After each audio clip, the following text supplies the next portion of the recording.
All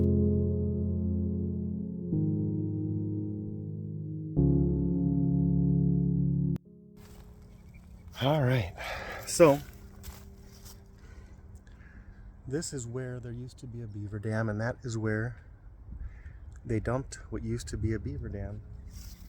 So I want to talk about, not that squirrel over there, how I got here.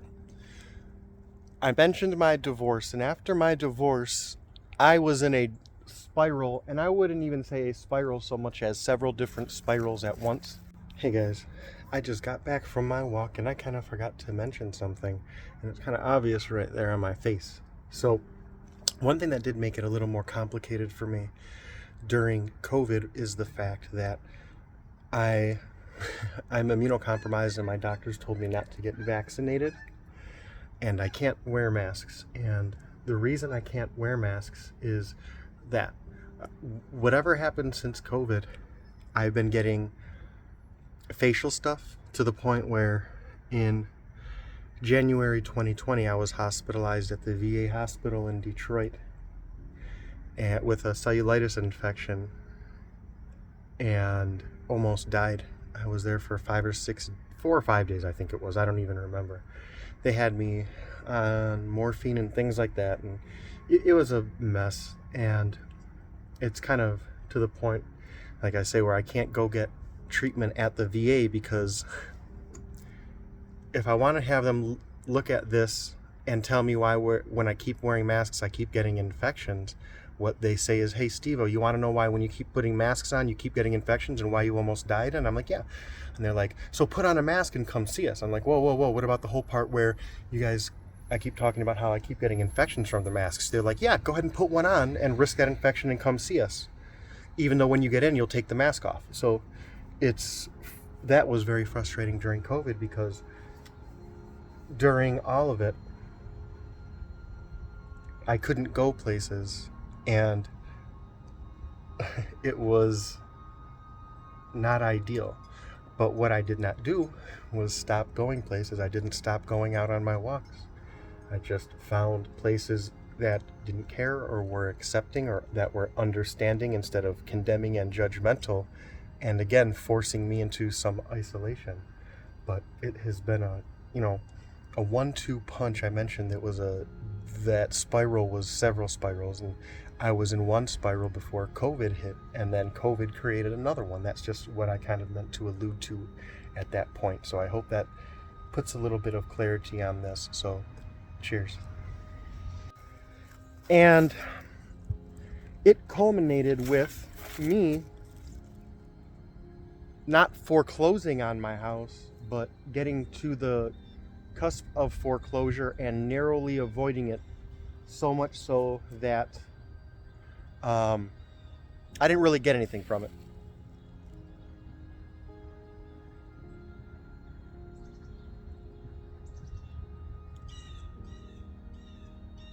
And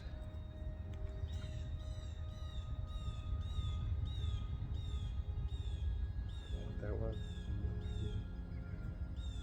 so I ended up being alone like I am now, and lost my house. Now, in hindsight, I say that's the best thing that could have happened to me. And this is kind of I don't want to say a warning, but just an observation. I noticed with COVID, it's easy and socially acceptable and common for people to wall themselves off in their homes because they're scared. And I lost my home before COVID. So, and I'll get to that in a moment. But my point is, I experienced this pre-COVID when it was not socially acceptable. Because I was isolated and alienated, no one knew or cared. And I was getting unhealthy, more so mentally, which made any physical thing worse. Anxiety is one of the worst stressors for physical conditions, and sitting is one of the worst things you can do for your body, especially over long periods of time. So I lost my house and ended up at this apartment. Now, for context, that all happened. I committed bankruptcy. I declared bankruptcy and did all that. Oops. And the week I was supposed to be moving into my apartment, for better or worse, was the week that all of COVID hit. I mean, like, not where the news of it hit, but more when people were like, okay, lock everything down, shut down. Everything started to come into place. And so what that meant for me was I couldn't find a moving company. And on top of the fact that nobody liked me, wanted to see me, or would offer to help me anyway, now they had COVID as a reason not to help me. So I had to move pretty much by myself. And that saved me because I'm out here healthier mentally, physically, walking, and it's so easy for us to wall ourselves out. And I have a saying, freedom first, safety second. You have the freedom to do that.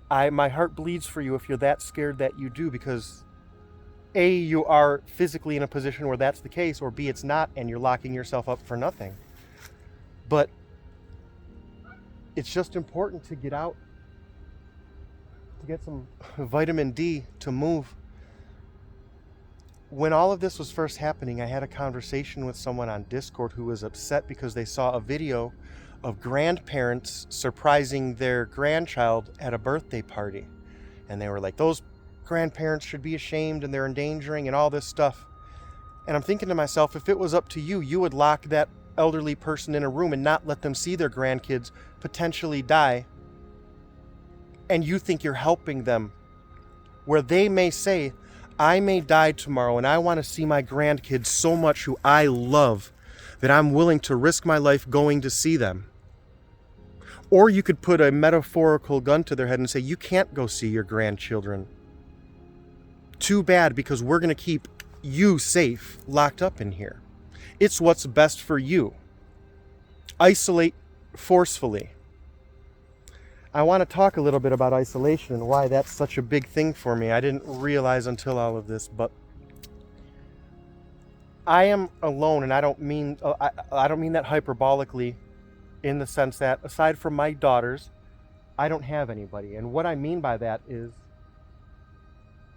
on the day I exchanged custody with my ex, we do 2 weeks on, 2 weeks off. Now, on the weeks off, I spend a lot of time with my girls.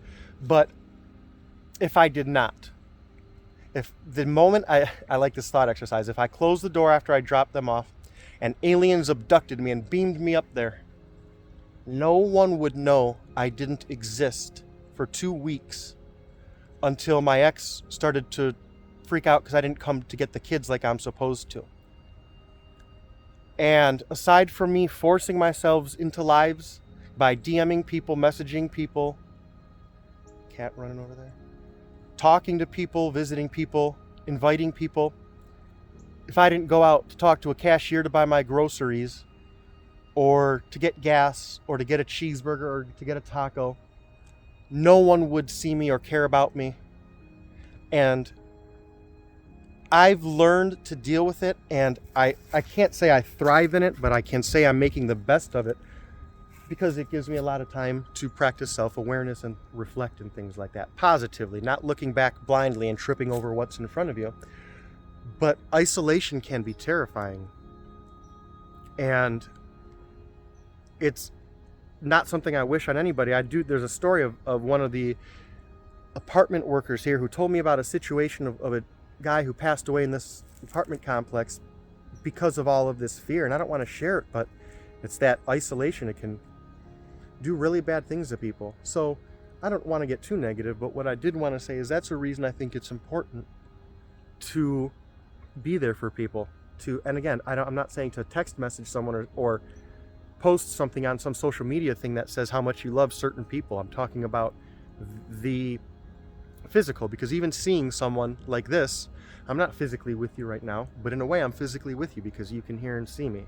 So that's more intimate, I think, than me saying all of what I just said and doing all of this via some text message or several paragraphs.